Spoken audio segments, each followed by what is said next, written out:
I'm Weston. Danielle. And I'm Lacey, and this is Mixed Fiction, the book club you've been waiting for. Bringing attention to stories written by and for the gays, theys, and anyone else deemed other. Now sit back, sip some coffee and tea, and join us because we are not your grandma's book club. Like I said, I'm Weston. I am the creator, I guess. I can't take full credit for anything, and I don't want to take full credit for anything, but the idea, I guess, was mine. I'm Lacey. I met Weston in college and Danny when we were but wee babes in fifth grade, or I was in fifth grade. She was in sixth. Yeah. Hi, I'm Danielle, and Lacey and I have been friends since we rode the bus together as children. And she and Weston were friends, and I became friends by proxy. So here I am. Because we met was it Dejaween my freshman year? I think so. Yeah, I think so. Is that it? Yeah. Oh, no. That's not acceptable. What, the fact that was 10 years ago? So yeah, I wanted to start a podcast, and I wanted to start a book club. So I figured, why not start a podcast and a book club at the same time? So I reached out to Lacey. Lacey reached out to Danielle. And here we are. After a little bit. There has been some delays. Me falling asleep on the days that we're supposed to be recording. It happens. It happens. Anyway, it's the price you pay for trying to be active and fit. So yes, I do want to give a very, very special shout out and thanks to my friend Aaron Wallace, who pushed me to do this and supported me and answered my questions. He has 3 podcasts, I believe, Queers and Soaps, where he and one of his friends talk about different soapy TV shows, from the old school, soap operas to the new ones, like Nashville. Definitely kind of all over the board. He has this one called A Little Bit of This and That, which is him and his friends catching up. And then he has one with his fiance, John. I don't remember the name of it. We'll get there.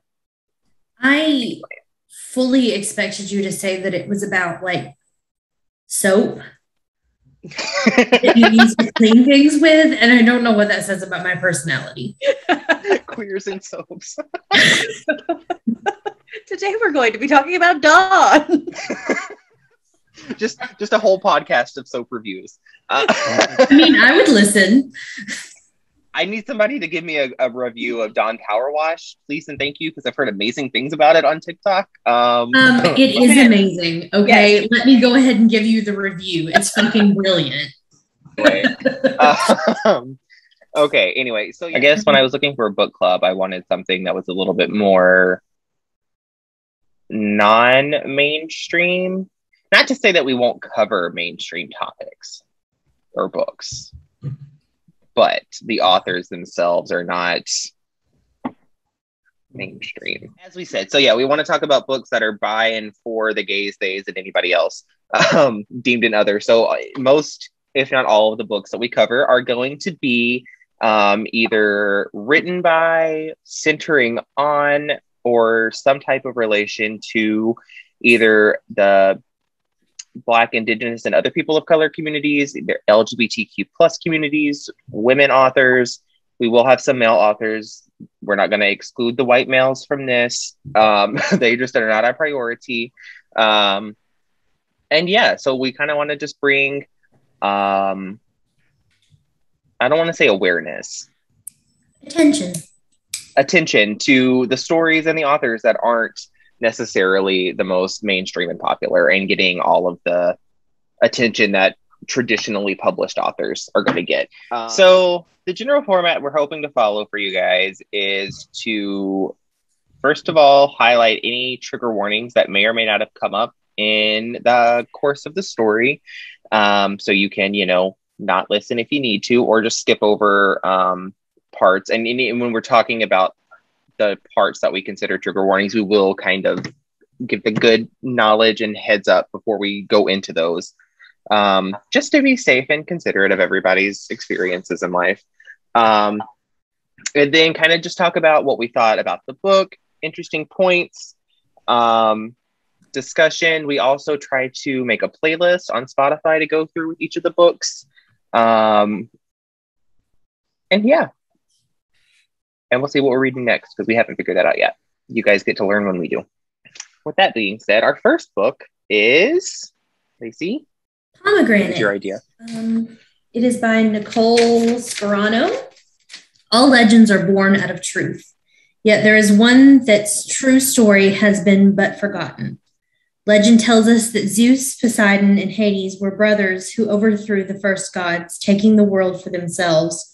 Drawing lots, Zeus, king of the gods, became ruler of the skies. Brave Poseidon drew the lot of the seas. But wicked Hades was tricked into drawing the lot of the underworld, where he became the most feared and hated of the gods. This is merely legend, though. The truth is very different. From the beginning, Hades was not a god, but an immortal of Olympus. Once a mortal of earth, Hades had so pleased the gods that life among them was granted on Mount Olympus. Hades' eternal youth was that of pure beauty and said to have rivaled the beauty of Aphrodite herself. All were captivated by the splendor that was Hades, but Zeus most of all, for Zeus loved her. But the love of a fickle god can be cruel, and Hades' betrayal will have its vengeance, for Hades is destined for a dark and terrible greatness. I literally came across it on TikTok, scrolling through the book talk tag one day. I heard gender bent Hades and Persephone retelling, and I was automatically like, okay, I'm going to buy that.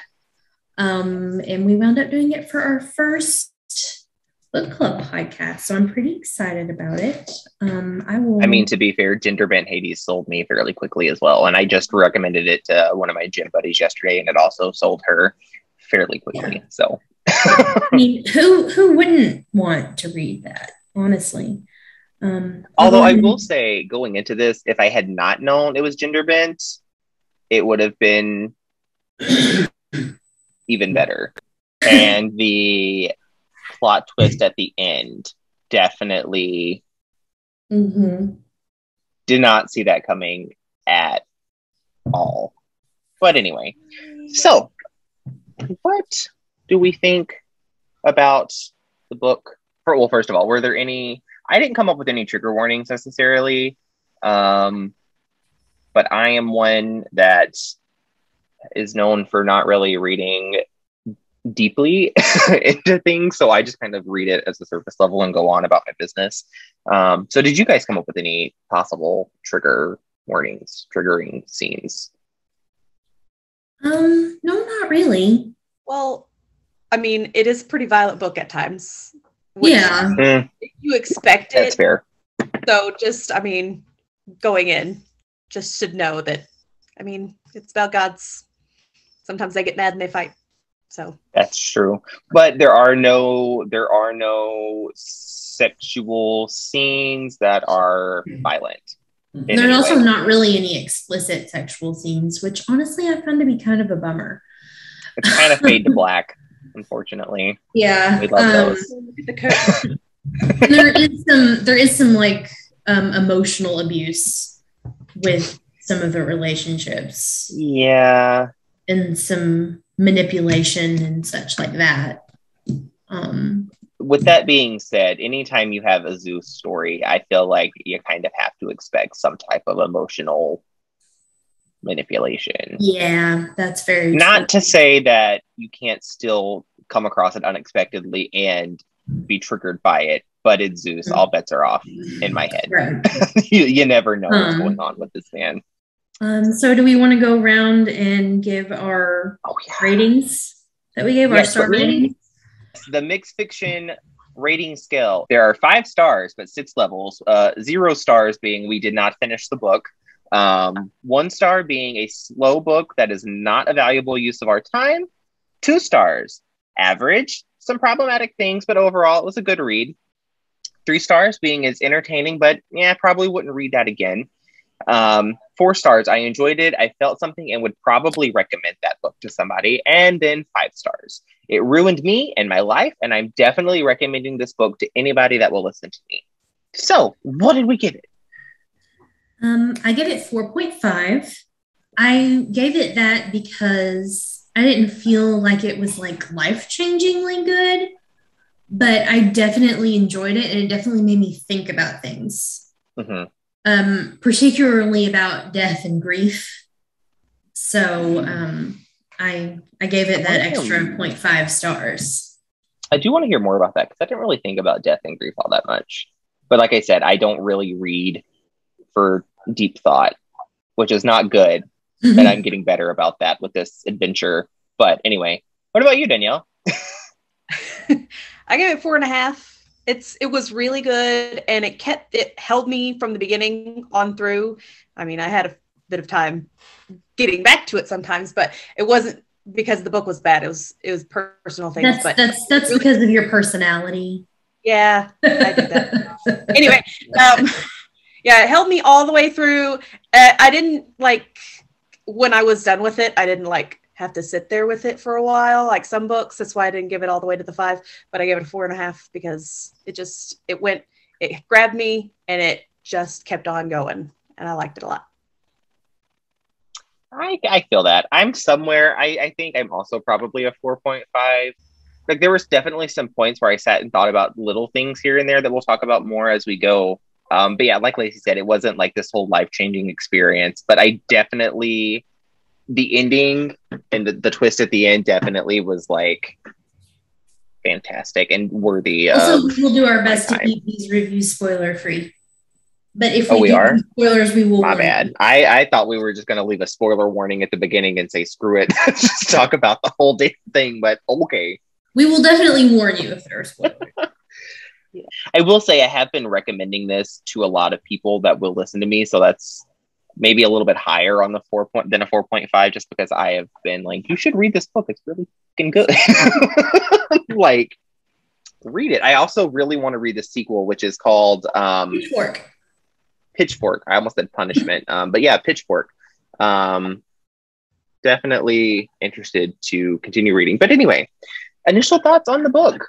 And as we go. So I read this on a Kindle, so I have to have my notes. Yeah, here I go pulling up my notes. Pulling up my notes on my phone. I want a little extra and type some out, honestly. I need to do that. Same. Because at least write them when down. did I finish this book? I finished this book. Let's go to StoryGraph. Speaking of StoryGraph, we do not use Goodreads in this book club. We use TheStoryGraph, which is a alternative to Goodreads. It is a small business run by a Black woman, and it's even better than Goodreads. You can break down your reading list by the pace of the books, the genres that you're reading.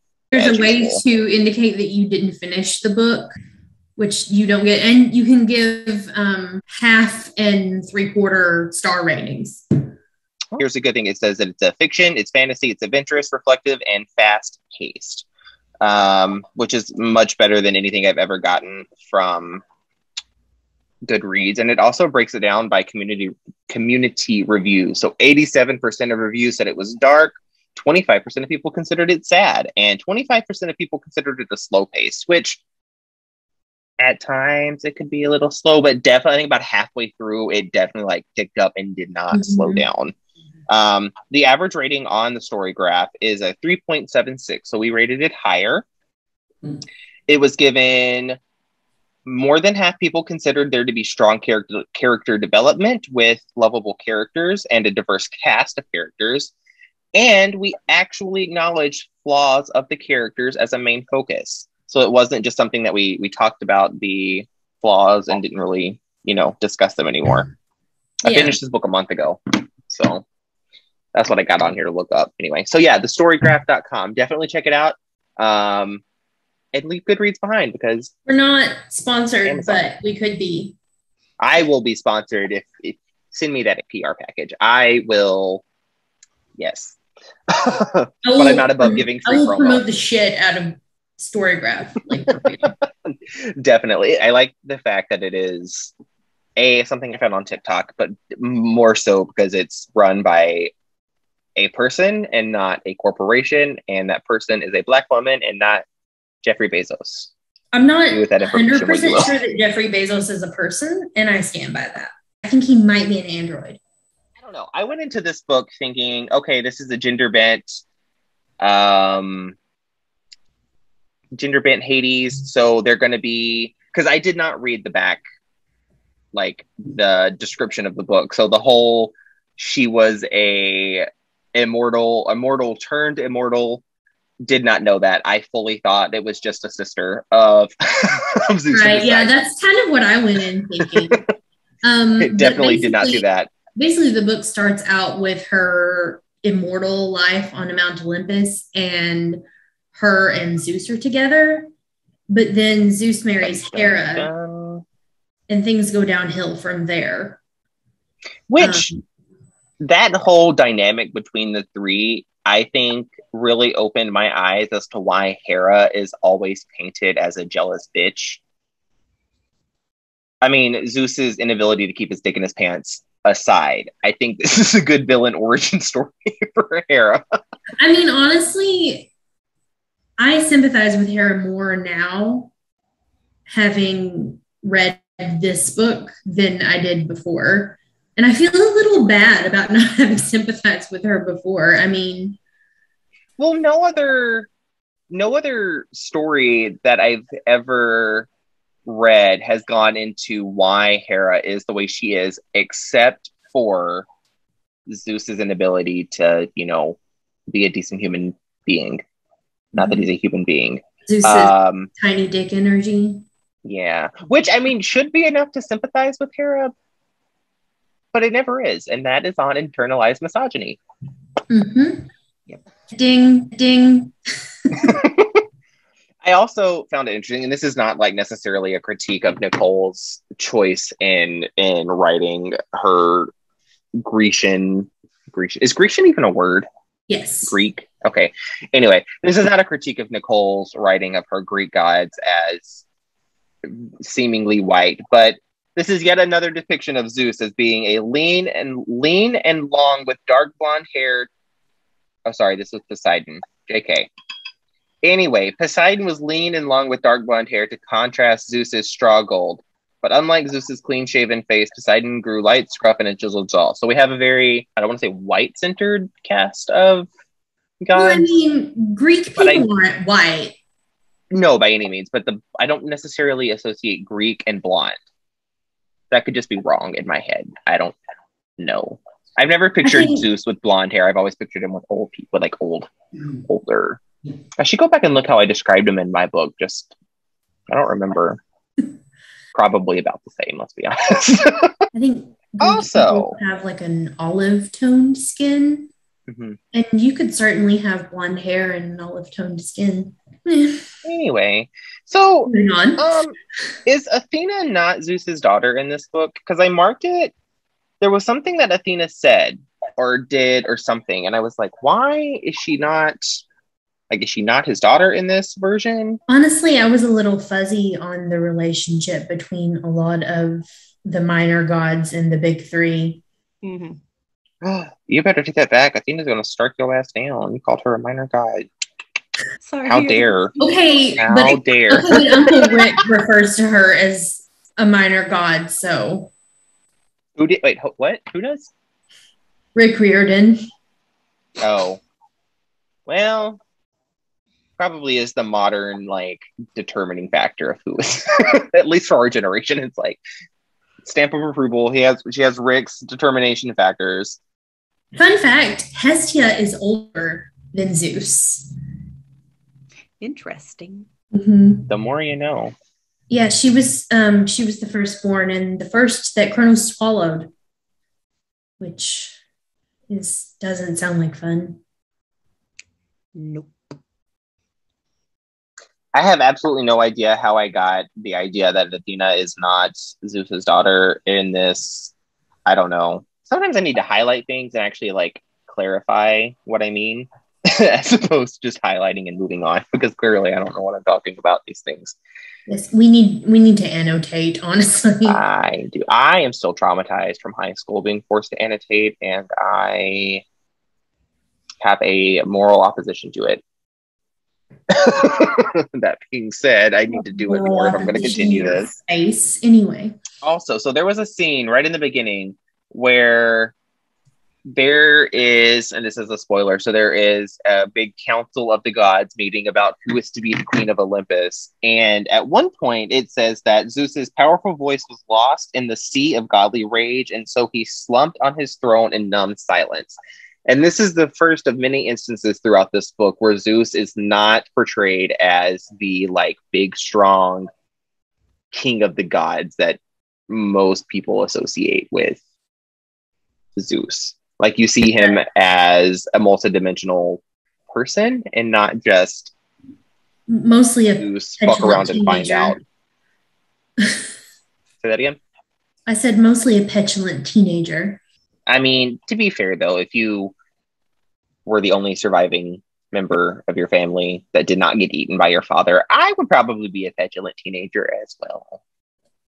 Some would still call me that.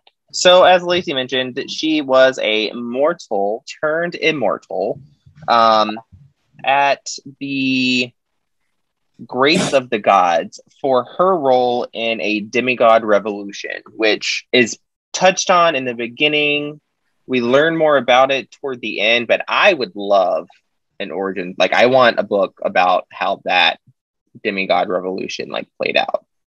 And more about that, because I think that is a very good, very, very good way of rounding out the story. And who knows, maybe she has plans for it. So, spoiler alert again. So basically what happens is Hades inherits the underworld because Zeus is forced, for lack of a better word, to take Hera as his queen, who is Poseidon's sister, but not Zeus's sister. So in this world of Greek mythology, the underworld was ruled by the Titans, and after the Titans were taken, down about 1,000 pegs, it was sealed off, and nobody could rule it. It was only set for a specific person, and the universe had decided who that person was, but nobody knew who that person was. And when Zeus chooses Hera over Hades to be the queen of Olympus, she is basically banished to the underworld. Petty gods, petty punishments and all. She's also turned into a god. Yes, so she's turned into a god and then sent down. And bam, the underworld opens up for her. So she is the king of the underworld. And I say the king of the underworld because in this book, she is never referred to as a queen. And I noted that every time anybody in the underworld refers to her and her position of power, they refer to her as their king, not their queen, which I think is very interesting. Yeah, I noted that every time too. King, lord, god, not goddess. Very much. I want to know more about that. Yeah. Not that I am complaining about that by any means. We love a feminine king. We do love an effeminate king. Especially ones that are gay and write the most common version of the Holy Bible. King James. High five. Especially the gay ones that write the Bible. Oh, and let's not forget the gays that created the modern depiction of Christ. Also very true. The modern depiction of Christ is a gay twink. Oh, the gay twinks. Gotta love. Was it Da Vinci? Michelangelo. Yes. Michelangelo. One of them. They were all gay. It's fine. I mean, the Mona Lisa was Da Vinci in drag, allegedly. That's another theory that's going around. So, I mean, it wouldn't surprise me. I say drag. It could have been him expressing himself. I should not just assume it was a drag persona. Other things. So, the ferry boat, and is it Karen? Karen? I was saying Chiron. The guy who ferry boats the dead people across the river Styx was a former Titan. I don't think I knew that. And how he comes to be the ferryman is actually pretty interesting. I think it was, and how the bribe for the ferryman came about also. I also think a specific reason for that. I can't remember, or was it just for shits and giggles? I don't remember. But I really do like some of the reimaginings of the legends particularly Hydra.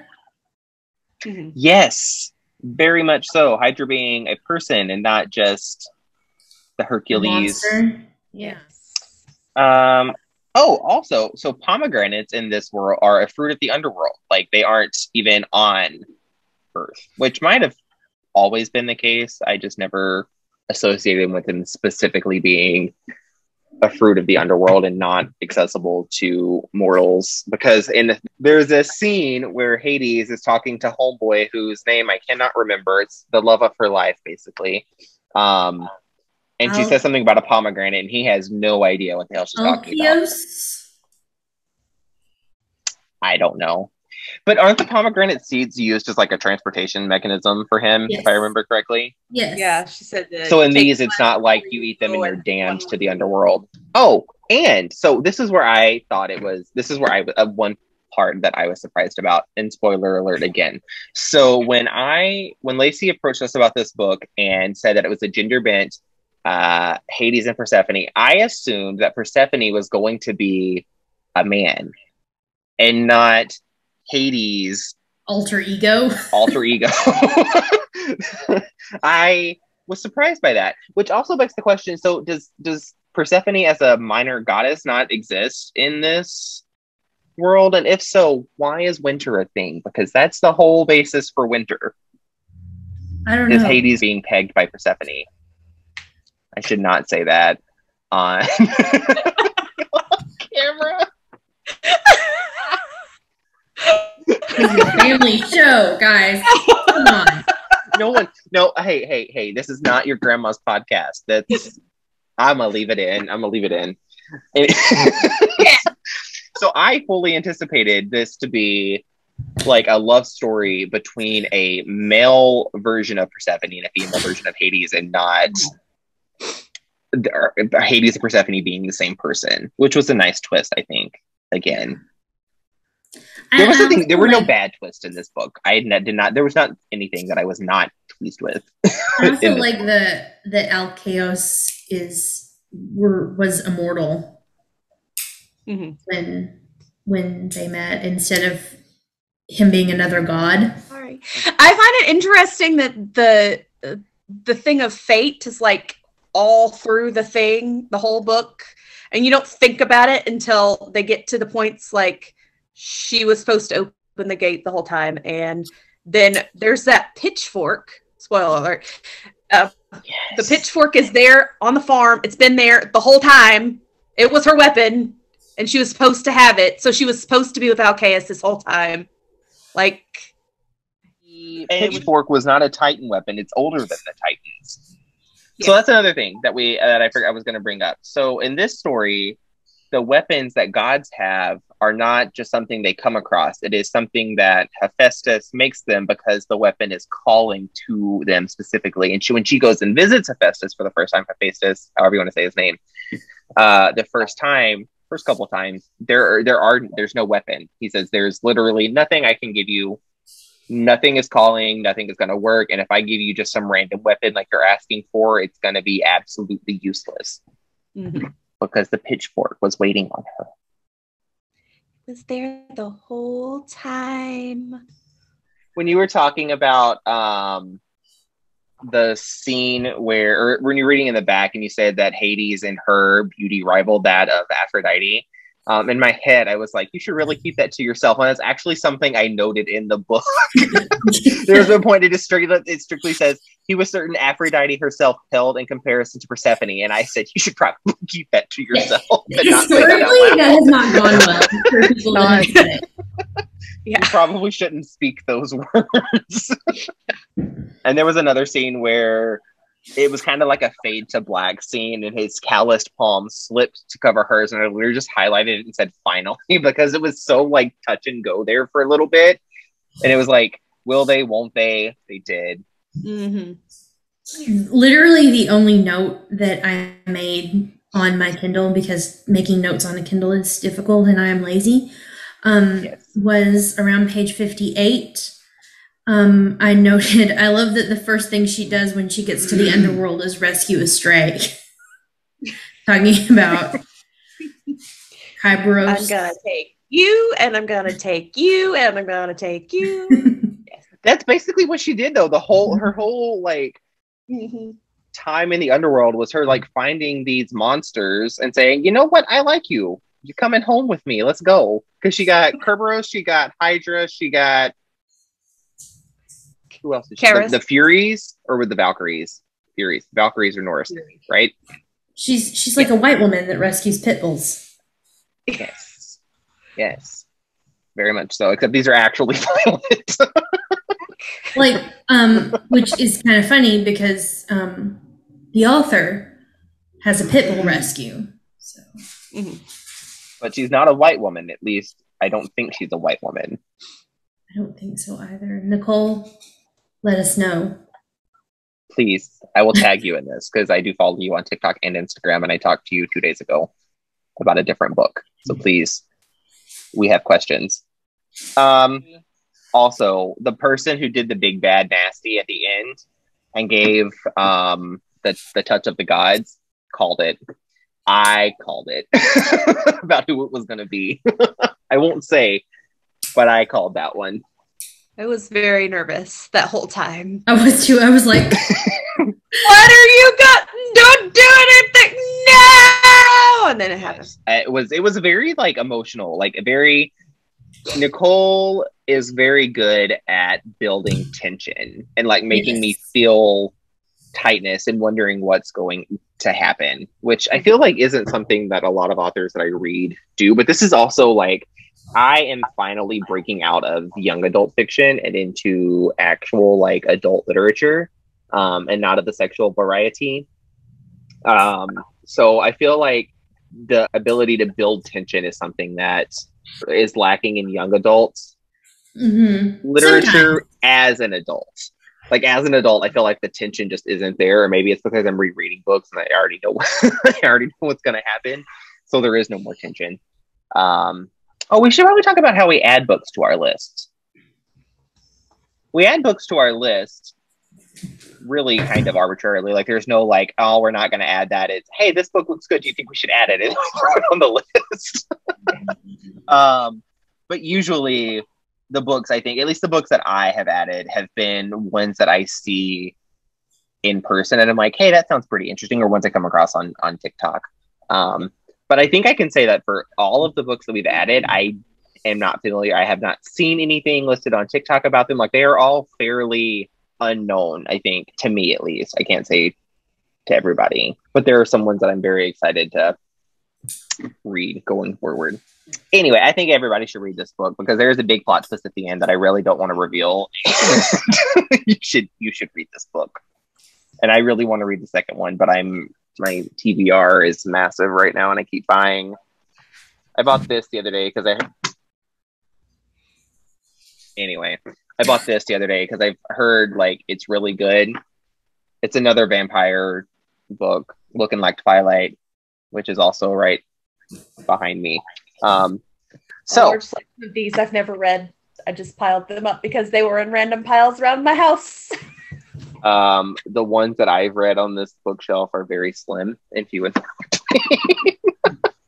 They're not. I don't read as much as I should, and it's unfortunate. That being said, I try to read at least 10 pages of a book a day. Oh, that doesn't always work, but I try. Yeah. Okay. Also, so I mentioned earlier that we do playlists for books, and I am not one that has ever like made a playlist for books before. That's kind of outside of my realm. But this was the one, I think, the first time I ever actually added one, and it was on page 217, and Hades is talking about how gods get their power from mortals praying to them and dedicating to them, which I think kind of goes unsaid. We all kind of know that's how gods get their power. And anyway, she says if mortals had no reason to pray to her now, then she would give them one. And I literally just said, cue ABBA's The Winner Takes It All, because it reminded me of the line, the gods may roll the dice, their minds as cold as ice, and someone way down here loses someone dear. And I'm like, you know what? We are really just kind of at the mercy of them. The winner does take it all. That's not the only song I added to this playlist, but it is the first one I added. The other one being, I'm pretty sure I put in Look What You Made Me Do. which this whole story is definitely season being, look what you made me do. And the rest of the Olympians be like, look what you made her do. If there's a theme song for this book, I feel like that's I would also like to add Taylor Swift's I Did Something Bad, because I feel like that fits as well. If you want to find the playlist is on my personal account on Spotify. It's titled just Pomegranate. But if you want to find me and all of the playlists that we've done for any of our books, we did one for Cersei by Madeline Miller because that was our first test book for the podcast. Which is brilliant, and everyone shares it. Very much so. Speaking of which, I did not know Song of Achilles had been out for 10 years. Really? Yes, I was in the airport in Minneapolis, and I said, "Oh, look, this book has been really big on TikTok." And the girl goes, which is interesting because it's 10 years old, and I'm like, "Excuse me, what?" Wow. Anyway, if you are interested in looking at the other playlists that we make as we go, my username on Spotify is Sploosh Spice. It's an inside joke. That is exactly how it sounds, Sploosh Spice. Just go there. I have one for Cersei. I have one for Pomegranate, and we'll try to keep making them as we go. After recording, I remembered Spotify has these links to scan. So if you're watching, here's a much better link for it. Anyway, are we ready to find out what our next book is? Yes. Drum roll. I gotta open the app so we can chill. No, keep going. So we put our books into a wheel and we spin the wheel and it chooses it at random. Are we ready? Yes.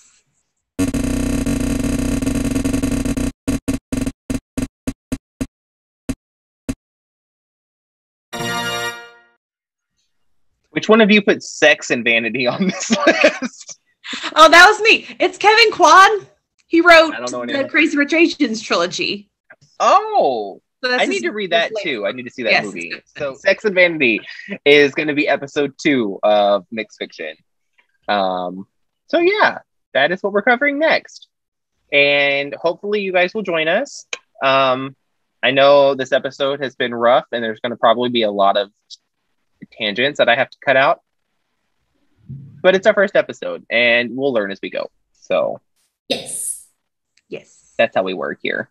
Anyway, so with that, we will leave you guys to another episode, hopefully coming up in the future, where we talk about Sex and Vanity by, who is it? Kevin Kwan. Kevin Kwan. Yay. Bye. Bye. Bye.